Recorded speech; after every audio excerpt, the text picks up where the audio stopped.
Welcome once again to our encouraging word. Today we are speaking from the book of 2 Samuel. Now, the place in the story we come upon is the story of King David desiring to build a temple in Jerusalem.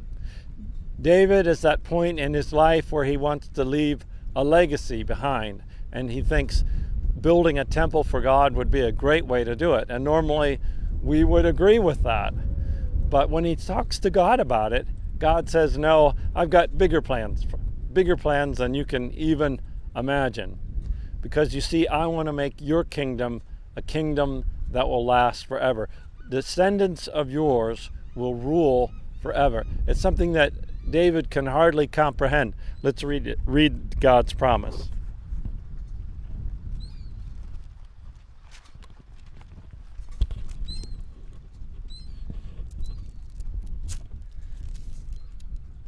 Second Samuel 7:16. God says to David, "And your house and your kingdom shall endure before me forever.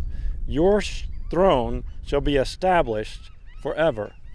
What an amazing promise. When we read this promise and then read further on in the Bible, we wonder, how can God keep this promise? Because, Solomon follows David, and then the kingdom is divided after that, and then there's one disaster after another. Eventually, the kingdom is divided and conquered. People are thrown into exile. We wonder, did God forget about that promise?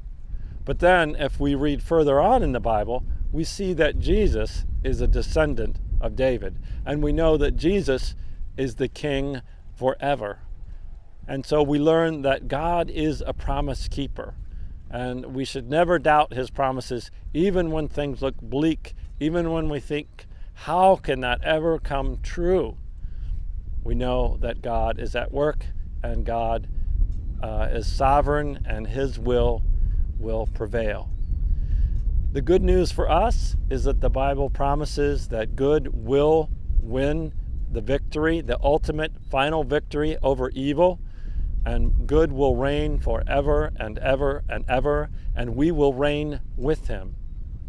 So as we look today at all the problems that we see all around us, all different kinds of problems, we could get discouraged. We could start to think, has God forgotten us? But no, he hasn't forgotten us. God is a promise keeper. Good will win the victory over evil. Our job is to remain faithful one day at a time. This is the encouraging word of the Lord. Thanks be to God.